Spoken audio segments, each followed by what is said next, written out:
This boy had to walk 10 kilometers on his tiptoes every day. Even more importantly, his master required him not to make a single sound, because the slightest shift in balance would trigger the traps beneath his feet. If the boy made even the faintest noise, the master would immediately pick up a bamboo stick, stand up, and whip the boy with it. The pain was so intense that the boy never dared to disobey his master. With every step he took, dirty footprints were left on the ground. When night fell, the wounds on his feet made it impossible for him to sleep. But just then, he suddenly saw his senior sister secretly appear in front of him. The boy was very obedient. His senior sister brought some painkillers to his bed and gently applied them to his wounds. She could not believe how much pain he was in, so she treated his wounds very carefully. Thanks to her help, his wounds healed faster. In the blink of an eye, 10 years passed. By then, thick calluses had formed on the boy's feet. Under his master's guidance, his physical strength had made a qualitative leap. The weapons in his hands had become deadly combat tools. All of this was the result of his relentless daily training. However, the boy knew it was far from enough.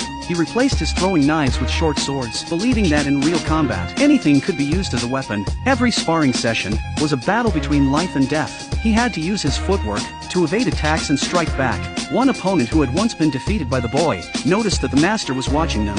This time he used a cruel tactic, but when the master saw what was happening, he did not punish the sneaky disciple. Instead, he blamed the boy. He grabbed the boy by the arm and quickly dragged him up from the ground. Then, he forcefully thrust his hand into the boy's stomach. The senior sister, standing nearby, did not dare to speak because she knew this was all part of the master's test for the boy. The boy curled up in the corner, unable to sleep all night. But the next morning, when the master found him practicing as usual, he decided it was time to teach the boy the skill of locating enemies through sound. From that day on, the boy practiced this skill for more than 10 hours every day. Soon, the day of assessment arrived. The boy had to cover his eyes and avoid all of his opponent's attacks. Although this was already easy for him, in the end, his years of hard work finally earned him his master's recognition. Every part of his body could now become a weapon.